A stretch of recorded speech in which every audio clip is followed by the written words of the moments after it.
Olá, seja bem-vinda, seja bem-vindo ao Mente Aberta Audiobooks. A nossa leitura de hoje será o capítulo 3 do livro 1 da obra O Suicídio de Emily Durkheim. Mas antes de começarmos, peço que se inscreva no nosso canal e ative o sininho para receber nossas notificações. Vamos a isso! Capítulo 3: O Suicídio e os Fatores Cósmicos. Mas, embora por si sós as predisposições individuais não sejam causas determinantes do suicídio, talvez elas tenham mais ação quando combinadas com certos fatores cósmicos. Tal como o meio material às vezes faz eclodir doenças que, sem ele, permaneceriam em estado germinal, seria possível que ele tivesse o poder de fazer passar ao ato as disposições gerais e puramente virtuais para o suicídio de que certos indivíduos seriam naturalmente dotados. Nesse caso, não haveria razão para considerar a taxa de suicídios um fenômeno social, devido à coincidência de certas causas físicas e de um estado orgânico psíquico. Ela pertenceria inteiramente ou principalmente ao âmbito da psicologia mórbida. Talvez, na verdade, fosse difícil explicar como, nessas condições, a taxa de suicídios pode ser tão estritamente pessoal a cada grupo social, pois de um país para outro, o meio cósmico não difere muito sensivelmente. No entanto, um fato importante não deixaria de ser vantajoso. Poder-se-iam explicar, pelo menos, algumas das variações apresentadas por esse fenômeno sem recorrer a causas sociais. Entre os fatores dessa espécie, há apenas dois aos quais se atribui uma influência suicidógena: o clima e a temperatura sazonal. 1. Eis como os suicídios se distribuem pelo mapa da Europa segundo os diferentes graus de latitude. Do 36º ao 43º grau de latitude, 21,1 suicídios por milhão de habitantes. Do 43º ao 50º, 93,3. Do 50º ao 55º, 172,5. Acima disto, 88,1. Portanto, no sul e no norte da Europa, o suicídio é mínimo. No centro, ele é mais desenvolvido. Com maior precisão, Morcelli pôde dizer que o espaço compreendido entre o 47º grau e o 57º grau de latitude por um lado, e o 20º grau e o 40º grau de longitude por outro, ficava o lugar de predileção do suicídio. Essa zona coincide bastante com a região mais temperada da Europa. Dever-se-á considerar essa coincidência um efeito das influências climáticas? Morcelli sustentou essa tese, todavia com alguma hesitação. Não fica muito claro, com efeito, que relação pode haver entre o clima temperado e a tendência ao suicídio. Seria preciso, então, que os fatos fossem singularmente concordantes para impor uma tal hipótese. Ora, longe de haver uma relação entre o suicídio e este ou aquele clima, consta que ele floresceu em todos os climas.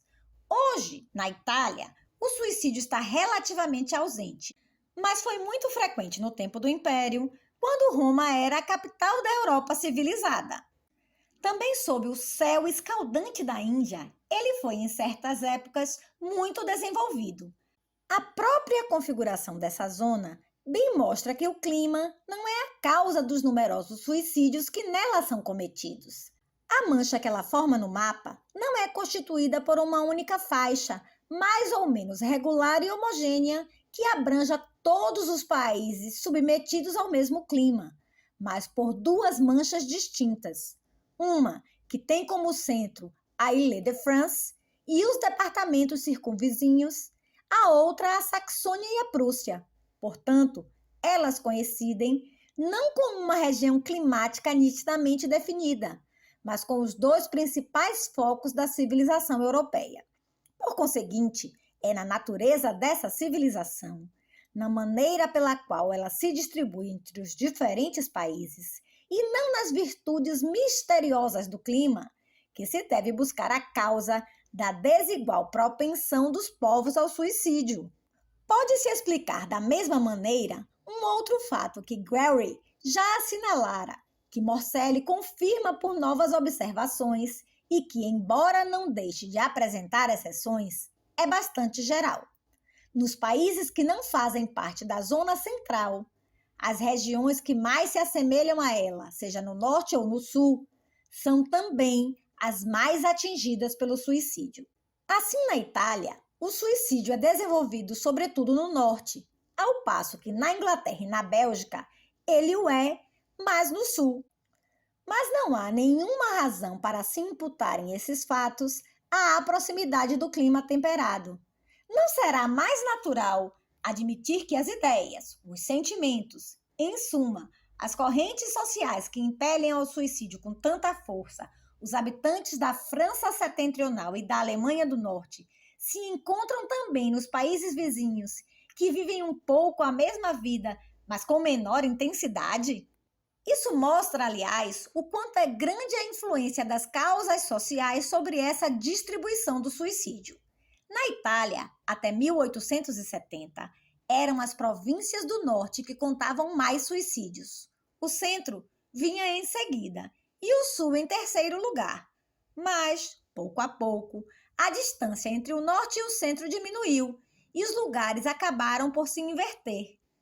O clima das diferentes regiões, contudo, permaneceu o mesmo. O que mudou foi que, com a conquista de Roma em 1870, a capital da Itália foi transferida para o centro do país. O movimento científico, artístico, econômico se deslocou no mesmo sentido. Os suicídios acompanharam. Portanto, não há por que insistir mais numa hipótese que nada prova e que tantos fatos infirmam. 2. A influência da temperatura sazonal parece mais estabelecida. Os fatos podem ser interpretados diversamente, mas são constantes. Se, em vez de os observar, tentássemos prever pelo raciocínio qual deve ser a estação mais favorável ao suicídio, julgaríamos que é aquela em que o céu está mais escuro, em que a temperatura é mais baixa ou mais úmida. O aspecto de desolação que a natureza assume, então, tem o efeito de dispor ao devaneio, de despertar as paixões tristes, de provocar a melancolia. Aliás, é também a época em que a vida é mais rude, porque necessitamos de uma alimentação mais rica para suprir a insuficiência do calor natural e é mais difícil consegui-la. Já por essa razão, Montesquieu considerava os países brumosos e frios como particularmente favoráveis ao desenvolvimento do suicídio, e durante muito tempo essa opinião vigorou. Aplicando-a às estações, chegou-se a acreditar que era no outono que se deveria encontrar o apogeu do suicídio. Embora Esquirol já tivesse expressado dúvidas quanto à exatidão dessa teoria, Fauré ainda aceitava seu princípio. A estatística hoje refutou-a definitivamente. Não é no inverno nem no outono que o suicídio atinge seu máximo, mas durante a bela estação, quando a natureza está mais risonha e a temperatura mais suave. O homem deixa a vida de preferência no momento em que ela é mais fácil. Com efeito, dividindo-se o ano em 2 semestres, um compreendendo os meses mais quentes, de março a agosto inclusive, o outro, os 6 meses mais frios, é sempre o primeiro que conta mais suicídios. Não há um só país que seja exceção a essa lei. A proporção, com diferença de algumas unidades, é a mesma em todo lugar. De 1.000 suicídios anuais, de 590 a 600 são cometidos durante a bela estação e apenas 400 durante o resto do ano. A relação entre o suicídio e as variações da temperatura pode até ser determinada com maior precisão. Convencionando-se a chamar de inverno o trimestre que vai de dezembro a fevereiro, inclusive, de primavera, o que se estende de março a maio, de verão, o que começa em junho e termina em agosto, e de outono os 3 meses seguintes, e classificando-se essas 4 estações segundo a importância de sua mortalidade e suicídio, verifica-se que quase em toda parte o verão ocupa o primeiro lugar.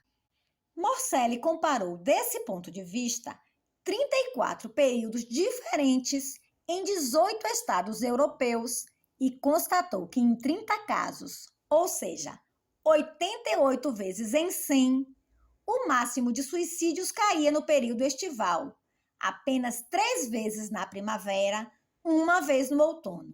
Esta última irregularidade, observada apenas no Grão-Ducado de Baden e num único momento de sua história, não tem validade, pois resulta de um cálculo referente a um período de tempo muito curto. Aliás, ela não se repetiu nos períodos posteriores. As outras exceções não são muito mais significativas. Referem-se à Holanda, à Irlanda, à Suécia. Quanto aos 2 primeiros países, os números efetivos que serviram de base ao estabelecimento das médias sazonais são muito pequenos para que se possa tirar qualquer conclusão segura. Há apenas 387 casos para a Holanda e 755 para a Irlanda.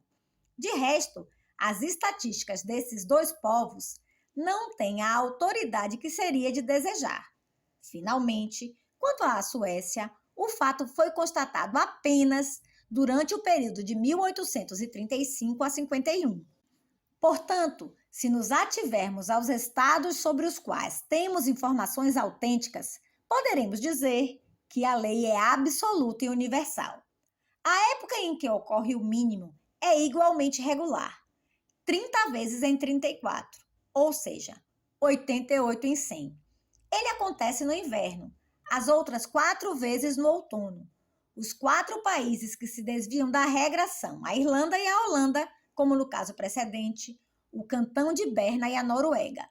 Sabemos qual é o significado das 2 primeiras anomalias. A terceira o tem menos ainda, pois foi observada apenas num conjunto de 97 suicídios. Em resumo, 26 vezes em 34, ou seja, 76 em 100, as estações se colocam na seguinte ordem: verão, primavera, outono e inverno. Essa relação é verdadeira, sem nenhuma exceção para a Dinamarca, a Bélgica, a França, a Prússia, a Saxônia, a Baviera, Württemberg, a Áustria, a Suíça, a Itália e a Espanha. Não só as estações se classificam da mesma maneira, como também a parte proporcional de cada uma difere muito pouco de um país para o outro. Para tornar essa invariabilidade mais perceptível, expressamos no quadro 11 o contingente de cada estação nos principais estados europeus em função do total anual calculado para 1000. Vê-se que as mesmas séries de números se repetem quase identicamente em cada coluna. Desses fatos incontestáveis, Ferri e Morselli concluíram que a temperatura tinha uma influência direta sobre a tendência ao suicídio, que o calor, pela ação mecânica que exerce sobre as funções cerebrais, levava o homem a se matar. Ferri até tentou explicar de que maneira se produzia esse efeito. Por um lado, segundo ele, o calor aumenta a excitabilidade do sistema nervoso. Por outro, uma vez que, com a estação quente, o organismo não tem necessidade de consumir tantas substâncias para manter sua própria temperatura no grau desejado, disso resulta uma acumulação de forças disponíveis que tendem naturalmente a buscar um emprego. Por essa dupla razão, durante o verão, há um excedente de atividade, uma pletora de vida que precisa ser despendida e só pode se manifestar sob forma de atos violentos. O suicídio é uma dessas manifestações. O homicídio é outra, e por isso as mortes voluntárias se multiplicam durante essa estação, tal como os crimes de sangue. Aliás, a alienação mental sob todas as formas supostamente se desenvolve nessa época. Houve quem dissesse que é natural, portanto, que o suicídio, em consequência de suas relações com a loucura, evolua da mesma maneira. Essa teoria, sedutora por sua simplicidade, à primeira vista, parece estar de acordo com os fatos. Parece até mesmo ser a expressão imediata deles. Na realidade, está longe de explicá-los. 3.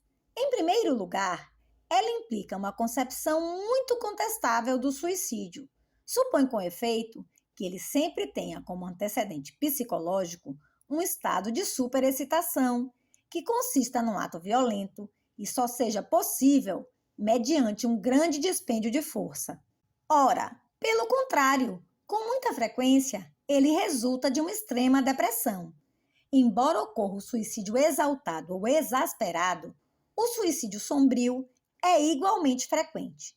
Teremos oportunidade de demonstrá-lo, mas é impossível que o calor haja da mesma maneira sobre ambos. Se ele estimula o primeiro, deve tornar o segundo mais raro. A influência agravante que o calor poderia ter sobre certos indivíduos não seria neutralizada e como que anulada pela ação moderadora que exerceria sobre os outros. Por conseguinte, ele não poderia se manifestar, sobretudo de maneira tão sensível, através dos dados estatísticos. As variações que esses dados apresentam conforme as estações devem ter, portanto, uma outra causa. Quanto a considerá-las uma simples contrapartida das variações similares que a alienação mental sofreria no mesmo momento, para aceitar essa explicação, seria preciso admitir entre o suicídio e a loucura uma relação mais imediata e mais íntima do que a que existe. Aliás, nem sequer está provado que as estações agem da mesma maneira sobre esses dois fenômenos. E, mesmo que esse paralelismo fosse incontestável, restaria ainda saber se são as mudanças da temperatura sazonal que fazem a curva da alienação mental subir e descer. Não é seguro que causas de natureza totalmente diferente não possam produzir ou contribuir para produzir esse resultado. Mas, qualquer que seja a maneira pela qual se explique essa influência atribuída ao calor, vejamos se ela é real. De fato, parece resultar de algumas observações que os calores muito violentos excitam o homem a se matar. Durante a expedição ao Egito, o número de suicídios no exército francês aumentou e imputou-se esse crescimento à elevação da temperatura. Nos trópicos, não é raro verem-se homens que se jogam repentinamente no mar quando o sol lança seus raios verticalmente. O Dr. Dietrich conta que numa viagem ao redor do mundo realizada de 1844 a 1847 pelo conde Carlos de Gortz, notou um impulso irresistível ao que chama de horrors entre os marinheiros da tripulação, que ele descreve assim: o mal geralmente se manifesta na estação de inverno, quando, depois de uma longa travessia, os marinheiros pisando em terra colocam-se sem precauções em torno de um fogão aceso e se entregam, conforme o costume, a excessos de todo gênero. É na volta a bordo que se declaram os sintomas do terrível horrors. Aqueles atingidos pela afecção são impelidos por uma força irresistível a se jogar no mar. Seja porque a vertigem os apanha no meio de seus trabalhos no alto dos mastros, seja porque sobrevêm durante o sono, do qual os doentes saem violentamente, emitindo berros medonhos. Observou-se igualmente que o siroco, que ao soprar não pode deixar de tornar o calor sufocante, tem uma influência análoga sobre o suicídio. Mas essa influência não é específica do calor. O frio violento age da mesma maneira. Assim, durante a retirada de Moscou, dizem que nosso exército foi assolado por numerosos suicídios. Não se podem evocar esses fatos, portanto, para explicar por que, regularmente, as mortes voluntárias são mais numerosas no verão do que no outono e mais no outono do que no inverno. Pois a única coisa que se pode concluir é que as temperaturas extremas, sejam quais forem, favorecem o desenvolvimento do suicídio. Compreende-se, de resto, que os excessos de todo tipo, as mudanças bruscas e violentas sobrevindas no meio físico, perturbem o organismo, desconcertem o desempenho normal das funções e determinem, assim, espécies de delírios no decorrer dos quais a ideia de suicídio possa surgir e se realizar, se nada a contiver. Mas não há nenhuma analogia entre essas perturbações excepcionais e anormais e as variações graduais pelas quais passa a temperatura ao longo de cada ano. A questão, portanto, permanece intacta. Devemos solicitar a solução à análise dos dados estatísticos. Se a temperatura fosse a causa fundamental das oscilações que constatamos, o suicídio deveria variar regularmente com ela. Ora, isso não acontece. As pessoas se matam muito mais na primavera do que no outono, embora então faça um pouco mais de frio. Assim, enquanto o termômetro sobe 0,9 graus na França e 0,2 graus na Itália, o número de suicídios diminui em 21% no primeiro país e em 35% no outro. Também, a temperatura do inverno na Itália é muito mais baixa do que a do outono, 2,3 graus em vez de 13,1 graus. E, no entanto, a mortalidade e suicídio é quase a mesma nas duas estações. 196 casos de um lado, 194 do outro. Em toda parte, a diferença entre a primavera e o verão é muito pequena quanto aos suicídios, ao passo que é muito grande quanto à temperatura. Na França, a diferença é de 78% para uma e apenas de 8% para o outro. Na Prússia, é respectivamente de 121% e de 4%. Essa independência com relação à temperatura é ainda mais sensível quando observamos o movimento dos suicídios não mais por estações, mas por mês.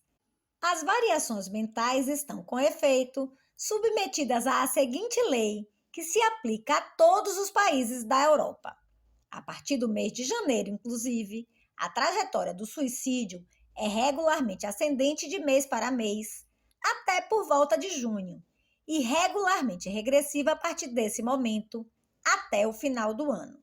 Com maior frequência, 62 vezes em 100, o máximo ocorre em junho, 25 vezes em maio e 12 vezes em julho. O mínimo ocorreu 60 vezes em 100 em dezembro, 22 vezes em janeiro, 15 vezes em novembro e 3 vezes em outubro. Além disso, as irregularidades mais marcantes são dadas, em sua maioria, por séries muito pequenas para ter grande significado, onde é possível acompanhar o desenvolvimento do suicídio por um longo período de tempo, como na França.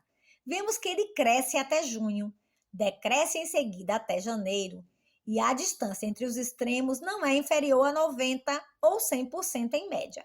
O suicídio, portanto, não chega a seu apogeu nos meses mais quentes, que são agosto ou julho. Pelo contrário, a partir de agosto, ele começa a baixar e muito sensivelmente. Na maior parte dos casos, também não desce a seu ponto mais baixo em janeiro, que é o mês mais frio, mas em dezembro.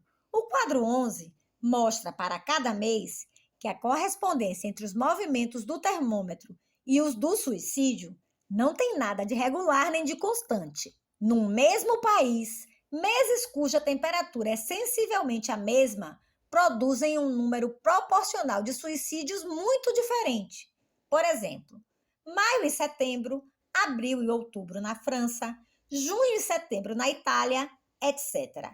O inverso é igualmente frequente. Janeiro e outubro, fevereiro e agosto na França contam o mesmo número de suicídios, apesar das diferenças enormes de temperatura, e o mesmo ocorre para abril e julho na Itália e na Prússia.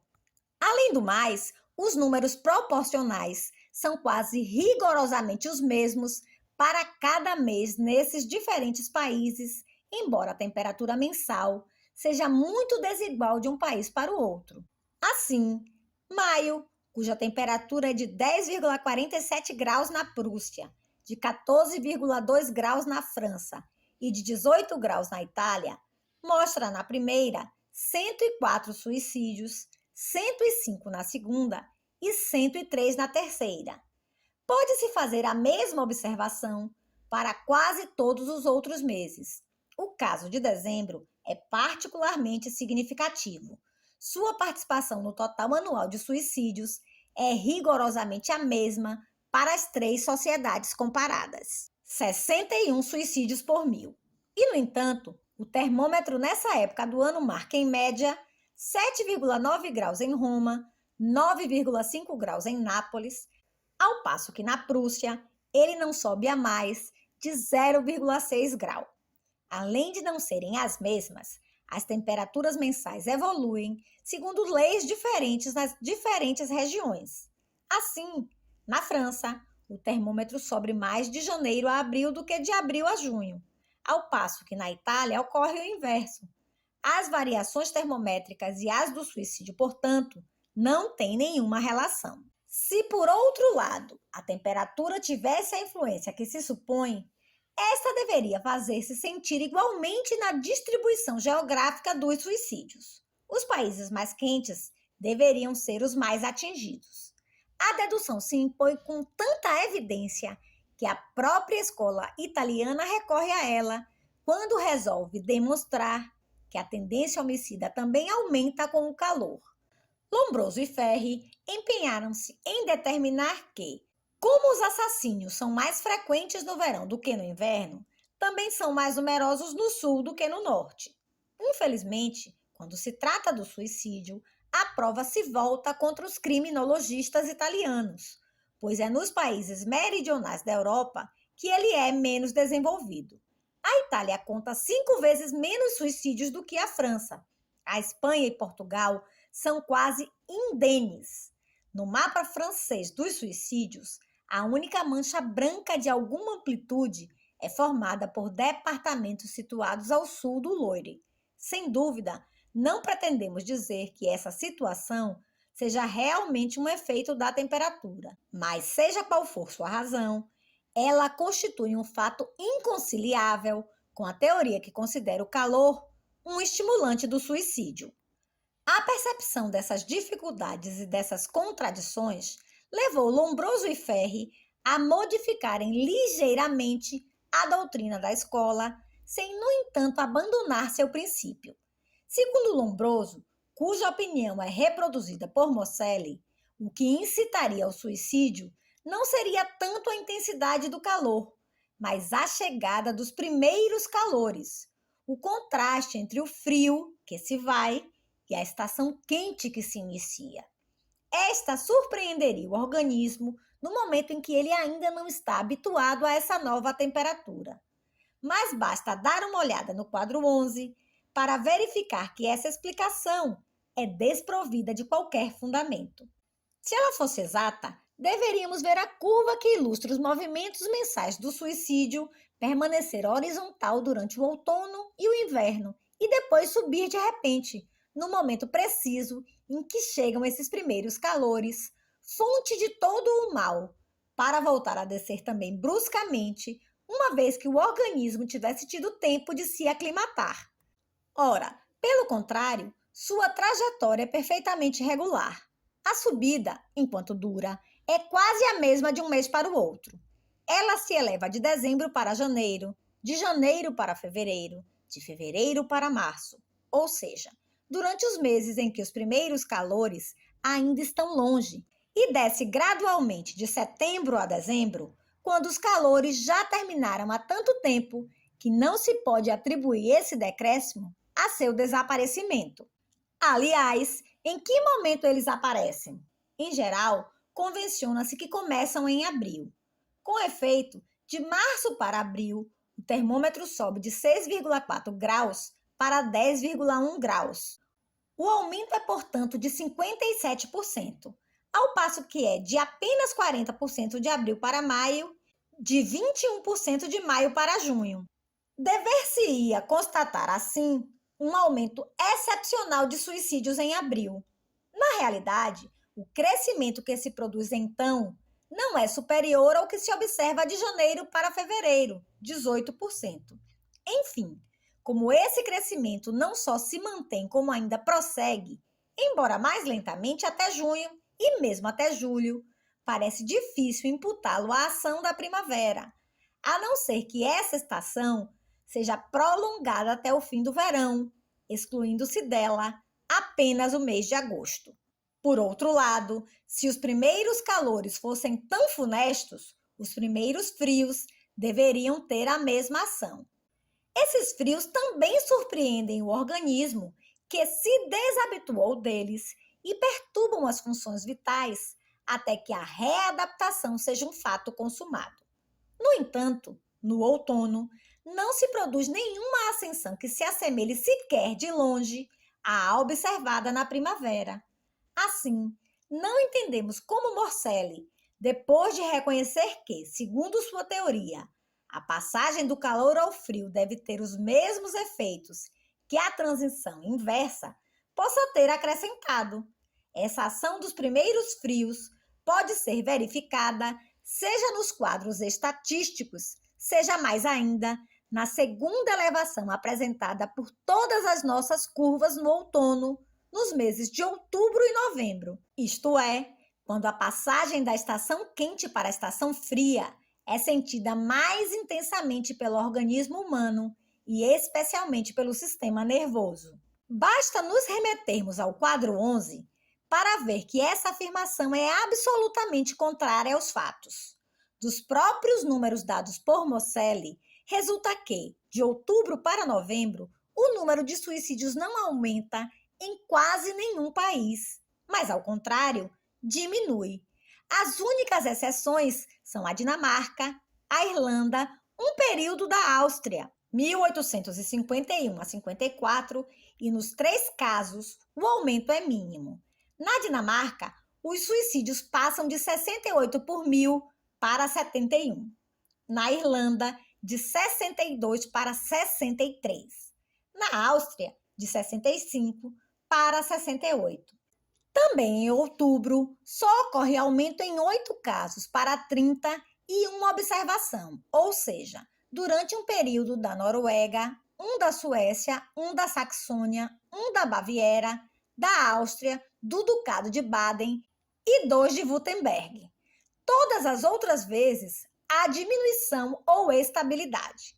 Em resumo, 21 vezes em 31 ou 67 vezes em 100, a diminuição regular de setembro para dezembro. A continuidade perfeita da curva, tanto em sua fase progressiva como na fase inversa, prova, portanto, que as variações mensais do suicídio não podem resultar de uma crise passageira do organismo, produzindo-se uma vez ou 2 por ano, em decorrência de uma ruptura de equilíbrio brusca e temporária, mas elas só podem estar ligadas a causas que, por sua vez, variam com a mesma continuidade. 4. Não é impossível perceber já agora de que natureza são essas causas. Ao se comparar a participação proporcional de cada mês no total dos suicídios anuais com a duração média do dia no mesmo momento do ano, as 2 séries de números assim obtidas variam exatamente da mesma maneira. Ver quadro 13. O paralelismo é perfeito. O máximo é atingido no mesmo momento por ambas as partes, e o mínimo também. No intervalo, as 2 ordens de fatos caminham para e passo. Quando os dias se alongam depressa, os suicídios aumentam muito, janeiro a abril. Quando o crescimento dos primeiros se torna mais lento, o dos outros faz o mesmo, abril a junho. Encontra-se a mesma correspondência no período de decréscimo. Até os meses diferentes em que o dia tem mais ou menos a mesma duração, tem aproximadamente o mesmo número de suicídios, julho e maio, agosto e abril. Uma correspondência tão regular e tão precisa não pode ser fortuita. Deve haver, portanto, uma relação entre a trajetória do dia e a do suicídio. Essa hipótese, além de resultar imediatamente do quadro 13, permite explicar um fato que assinalamos anteriormente. Vimos que nas principais sociedades europeias, os suicídios se distribuem rigorosamente da mesma maneira entre as diferentes partes do ano, estações ou meses. As teorias de Ferri e de Lombroso não poderiam explicar de modo algum essa curiosa uniformidade, pois a temperatura é muito diferente nas várias regiões da Europa e evolui de maneira diversa. Ao contrário, a duração do dia é sensivelmente a mesma em todos os países europeus que comparamos. Mas o que complementa a demonstração da realidade dessa relação é o fato de que, em qualquer estação, a maior parte dos suicídios ocorre de dia. Brière de Bosmont teve a ocasião de vasculhar os dossiês de 4.595 suicídios cometidos em Paris de 1834 a 1843. Dos 3.518 casos em que se pôde determinar a hora, 2.094 haviam sido cometidos de dia, 766 no começo da noite e 658 no fim da noite. Os suicídios cometidos de dia e no início da noite representam, portanto, 4/5 do total, e os primeiros, por si sós, já são 3/5. As estatísticas prussianas coletaram documentos mais numerosos a esse respeito. Referem-se a 11.822 casos que se produziram entre os anos 1869 e 72. Eles só fazem confirmar as conclusões de Brière de Bosmont, pois como os dados são sensivelmente os mesmos para cada ano, apresentamos, para abreviar, apenas os de 1871 e 1872. A preponderância de suicídios diurnos é evidente. Se, portanto, o dia é mais fecundo em suicídios do que a noite, é natural que estes se tornem mais numerosos à medida que o dia se torna mais longo. Mas qual é a razão dessa influência do dia? Certamente, não se pode invocar para explicá-la a ação do sol e da temperatura. Com efeito, os suicídios cometidos no meio do dia, isto é, no momento de maior calor, são muito menos numerosos que os do início da noite ou da segunda manhã. Até veremos adiante que ao meio-dia se produz um decréscimo sensível. Afastada essa explicação, só resta uma possível, a de que o dia favorece o suicídio por ser o momento em que os negócios estão mais ativos, em que as relações humanas se cruzam e entrecruzam, em que a vida social é mais intensa. Algumas informações que temos sobre a maneira pela qual o suicídio se distribui entre as diferentes horas do dia ou entre os diferentes dias da semana confirmam essa interpretação. A partir de 1993 casos observados por Brière de Bosmont em Paris e 548 casos relativos ao conjunto da França e reunidos por Guery, aqui estão as principais oscilações do suicídio durante as 24 horas do dia. Vemos que há dois momentos em que o suicídio chega ao auge. São aqueles em que o movimento dos negócios é mais rápido, de manhã e à tarde. Entre esses dois períodos, há um de repouso, em que a atividade geral é suspensa temporariamente. O suicídio se detém por um instante. Essa acalmia se produz por volta das 11 horas em Paris e por volta do meio-dia na província. Ela é mais pronunciada e mais prolongada nos departamentos do que na capital, pelo simples fato de ser a hora em que os provincianos fazem sua principal refeição. Lá, a estabilização do suicídio também é mais nítida e mais duradoura. Os dados das estatísticas prussianas que apresentamos um pouco acima poderiam dar ensejo a observações análogas. Por outro lado, Guery, determinando para 6.587 casos o dia da semana em que foram cometidos, obteve a escala que reproduzimos no quadro 15. Dele, se conclui que o suicídio diminui no fim de semana, a partir da sexta-feira. Ora, sabe-se que os preconceitos relativos à sexta-feira têm o efeito de desacelerar a vida pública. A circulação nas ferrovias nesse dia é muito menos ativa do que nos outros. As pessoas hesitam em estabelecer relações e empreender negócios nesse dia de mau agouro. No sábado, à tarde, começa a se produzir um início de distensão. Em certos países, é comum haver folga. Talvez também a perspectiva do dia seguinte exerça de antemão uma influência calmante sobre os espíritos. Enfim, no domingo, a atividade econômica cessa completamente. Se manifestações de outro tipo não substituíssem então as que desaparecem, Se os locais de lazer não se enchessem no momento em que as oficinas, escritórios e lojas se esvaziam, é de imaginar que a redução do suicídio no domingo seria mais acentuada ainda. Observaremos que nesse mesmo dia, a participação relativa da mulher é maior. Ora, é nesse dia que ela sai mais de dentro de casa, onde fica como que recolhida durante o resto da semana, para se integrar um pouco na vida comunitária.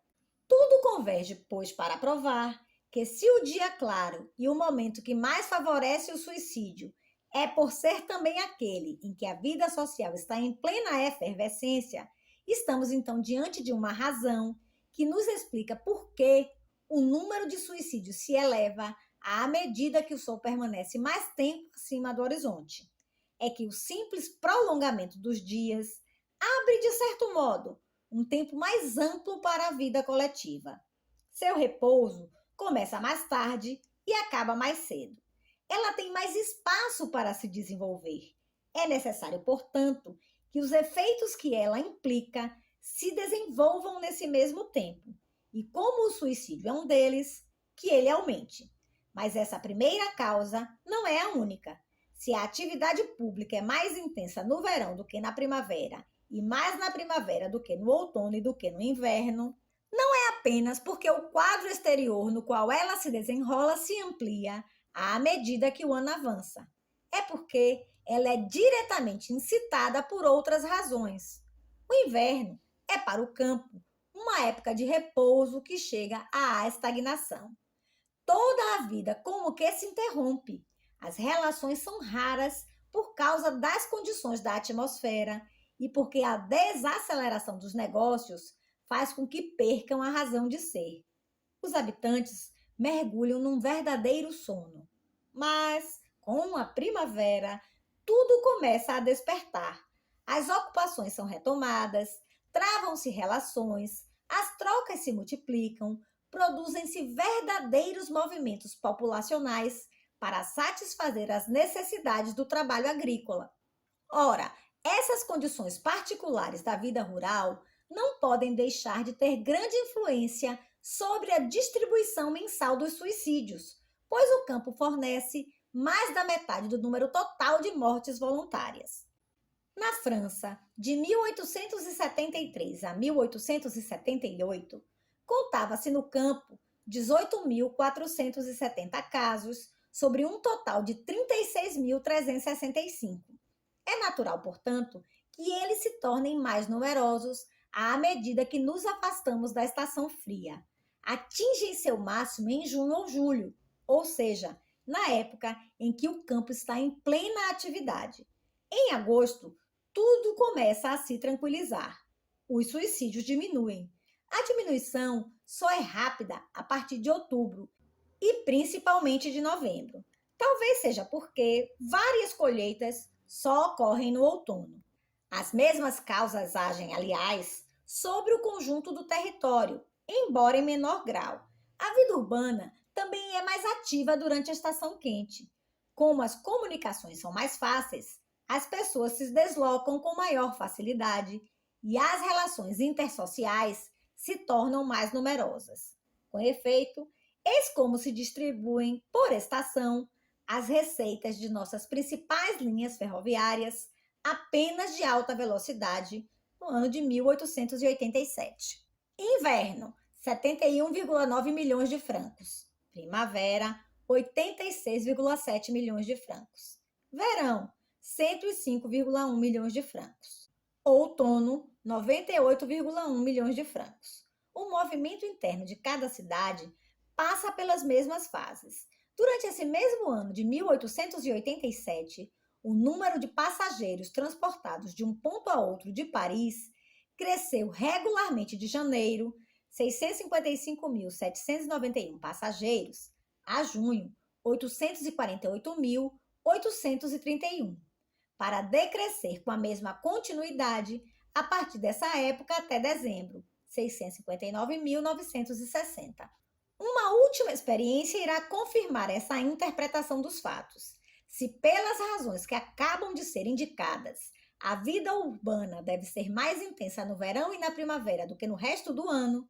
No entanto, a diferença entre as várias estações é menos marcada do que no campo, pois os negócios comerciais e industriais, os trabalhos artísticos e científicos, as relações mundanas, não são suspensas no inverno no mesmo grau que a exploração agrícola. As ocupações dos citadinos podem prosseguir quase igualmente durante todo o ano. A duração maior ou menor dos dias deve ter pouca influência, sobretudo nos grandes centros, pois a iluminação artificial restringe mais do que nos outros lugares o período de escuridão. Se, portanto, as variações mensais ou sazonais do suicídio estão ligadas à intensidade desigual da vida coletiva, elas devem ser menos pronunciadas nas grandes cidades do que no conjunto do país. Ora, os fatos estão rigorosamente de acordo com a nossa dedução. O quadro 16, de fato, mostra que, se na França, na Prússia, na Áustria, na Dinamarca, há, entre o mínimo e o máximo, um crescimento de 52,45% e até 68%, em Paris, em Berlim, em Hamburgo, etc., essa diferença é, em média, de 20% a 25% e até se reduz a 12%, Frankfurt. Vemos, além disso, que nas grandes cidades, ao contrário do que acontece no resto da sociedade, geralmente é na primavera que ocorre o máximo, mesmo nos casos em que a primavera é ultrapassada pelo verão, Paris e Frankfurt. O avanço desta última cidade é pequeno. É que nos centros importantes, durante a estação quente, produz-se um verdadeiro êxodo dos principais agentes da vida pública, a qual, consequentemente, manifesta uma ligeira tendência a se desacelerar. Em resumo, começamos por demonstrar que a ação direta dos fatores cósmicos não podia explicar as variações mensais ou sazonais do suicídio. Vemos agora de que natureza são suas verdadeiras causas, em que direção elas devem ser buscadas, e esse resultado positivo confirma as conclusões de nosso exame crítico. Se as mortes voluntárias se tornam mais numerosas de janeiro a julho, não é porque o calor exerce uma influência perturbadora sobre os organismos, é porque a vida social é mais intensa. Sem dúvida, se ela adquire essa intensidade, é porque a posição do Sol na eclíptica, as condições atmosféricas, etc., lhe permitem se desenvolver mais facilmente do que durante o inverno. Mas não é o meio físico que estimula diretamente. Sobretudo, não é ele que afeta a trajetória dos suicídios. Esta depende de condições sociais. É verdade que ainda não sabemos como a vida coletiva pode ter essa ação. Porém, agora já compreendemos que, se ela encerra as causas que vão fazer variar a taxa de suicídios, esta deve aumentar ou diminuir conforme a vida coletiva seja mais ativa ou menos ativa. Quanto a determinar mais precisamente quais são essas causas, esse será o objeto do próximo livro.